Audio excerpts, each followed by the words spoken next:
Et dernier élément, c'est qu'il faut bien voir qu'est en train de naître, durant les années 70, qu'est en train d'émerger une nouvelle phase du capitalisme, qui va être, qu'on va appeler éventuellement la financiarisation, c'est-à-dire l'importance du système financier qui va échapper de plus en plus au pouvoir des États-nations grâce aux nouvelles technologies.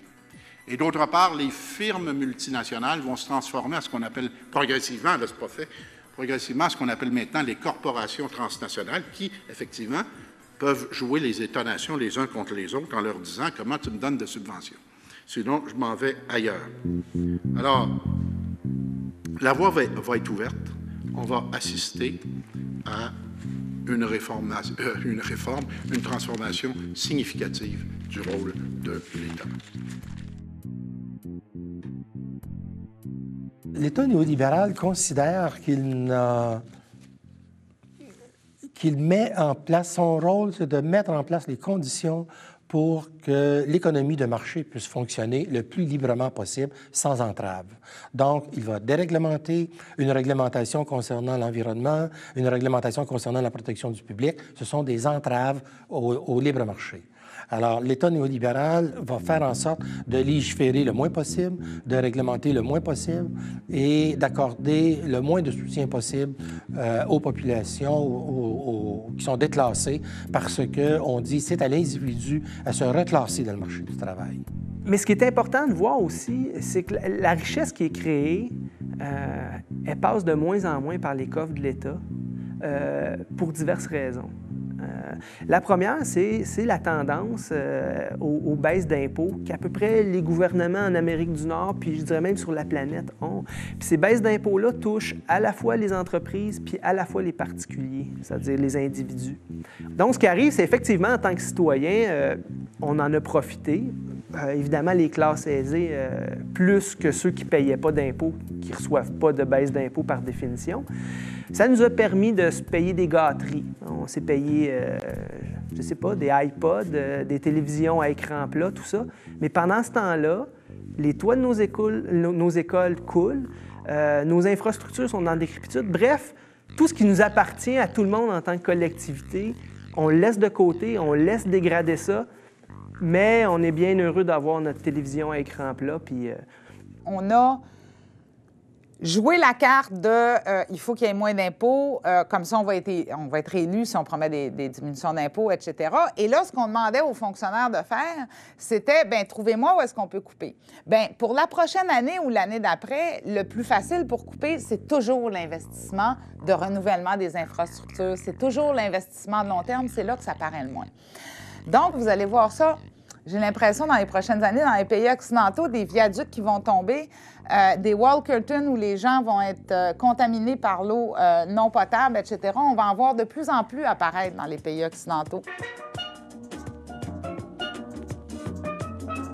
Si le gouvernement se plaint qu'il manque de fonds, qu'il est pauvre, c'est parce qu'il se prive volontairement. On a juste à penser aux paradis fiscaux.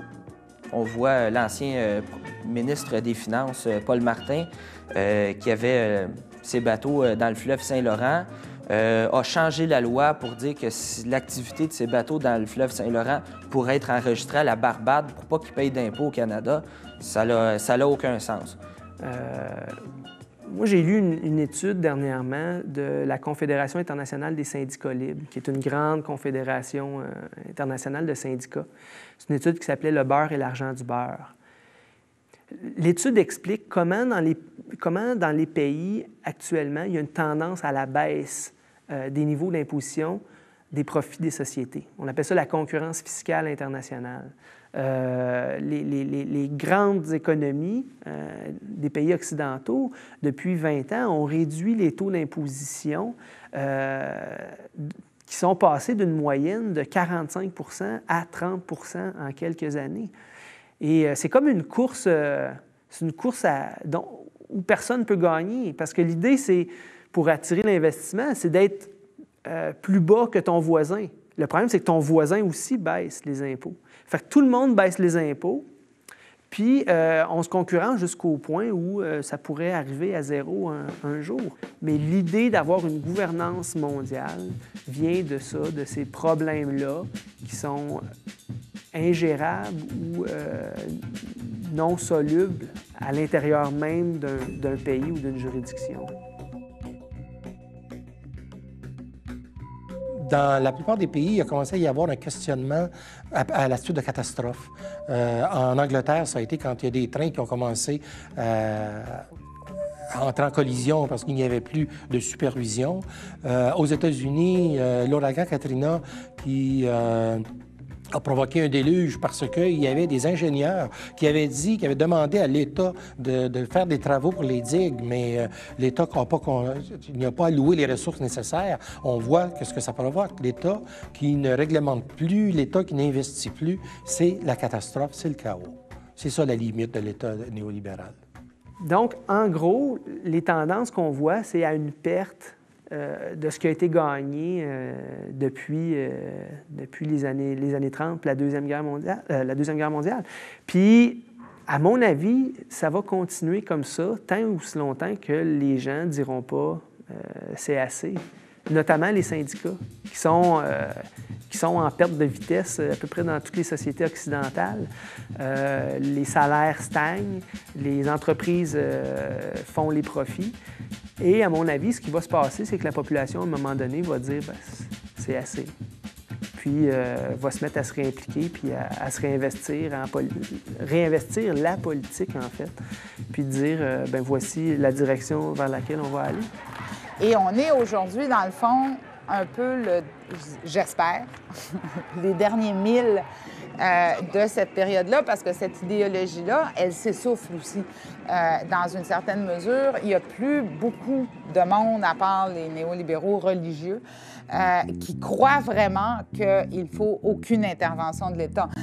L'ampleur des dégâts de notre modèle de développement dans les 30 dernières années est telle qu'ils sont très marginaux, ceux qui sont encore capables de soutenir qu'il ne faut aucune intervention. Même Mme Jérôme Forchette, à la limite, elle sait que ça prend une commission des valeurs mobilières. Même elle.